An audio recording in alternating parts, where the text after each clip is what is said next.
Iran প্রসঙ্গে ইসরায়েলের 4 শর্ত, কিন্তু সেগুলো কি মানবে তেহরান?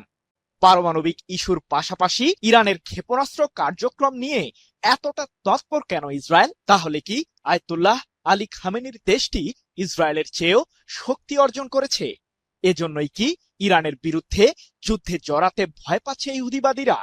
ইসরায়েলের প্রধানমন্ত্রী বেনিয়ামিন নেতানিয়াহুর দাবি, ইরানকে ক্ষেপণাস্ত্রের হামলার সক্ষমতা কমিয়ে এনে তা ৩০০ কিলোমিটার রেঞ্জ নির্ধারণ করতে হবে।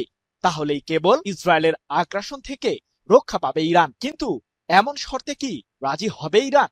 প্রশ্ন হলো, ইরানের ক্ষেপণাস্ত্রের শক্তি ঠিক কতটা? পারমাণবিক ইস্যুতে যুক্তরাষ্ট্রের সাথে আলোচনার দুয়ার সম্প্রতি নতুনভাবে খুলেছে ইরান। মার্কিন প্রশাসনের জারি করা বাণিজ্যিক ও অর্থনৈতিক নিষেধাজ্ঞা তুলে নেওয়ার বিনিময়ে ইরানও ইউরেনিয়ামের সমৃদ্ধকরণ কমিয়ে আনতে আগ্রহ প্রকাশ করেছে।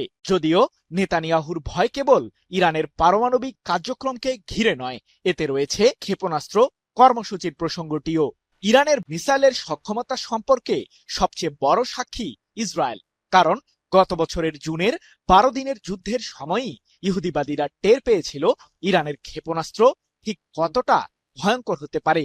এবার পারমাণবিক ইস্যুর পাশাপাশি যুক্তরাষ্ট্র ইরানের আলোচনার টেবিলে ক্ষেপণাস্ত্রের প্রসঙ্গটিও উঠে এসেছে। ইরানের সাথে যে কোনো সমঝোতামূলক চুক্তির ক্ষেত্রে সব বিষয়েই বিধিনিষেধ আরোপ করতে হবে যুক্তরাষ্ট্রকে, এমন শর্তের কথা জানিয়ে নেতানিয়াহু বলেছেন, ইরানের ক্ষেপণাস্ত্রের সামনে কেবল ইসরায়েল নয়, যুক্তরাষ্ট্র মারাত্মক ঝুঁকিতে রয়েছে, যার কারণে ইরানের মিসাইলের রেঞ্জ ৩০০ কিলোমিটারে নামিয়ে আনতে দেশটিকে চাপ প্রয়োগ করতে হবে। ইসরায়েলের প্রধানমন্ত্রীর বরাতে এক প্রতিবেদনে বিষয়টি নিশ্চিত করেছে যুক্তরাজ্য ভিত্তিক সংবাদ মাধ্যম ইরান ইন্টারন্যাশনাল। শুধুমাত্র এই শর্তের মাঝেই নেতানিয়াহুর দাবি সীমাবদ্ধ নেই।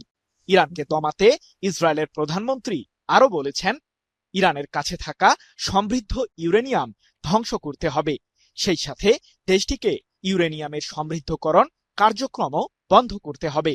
পাশাপাশি হিজবুল্লাহ ও হুথি বিদ্রোহী সহ ইরানের আঞ্চলিক মিত্রবাহিনীগুলোকে মধ্যপ্রাচ্য থেকে বিতাড়িতও করতে হবে। কিন্তু ইসরায়েলের আগ্রাসী প্রধানমন্ত্রীর ষড়যন্ত্রমূলক ফাঁদে কি পা দেবে ইরান?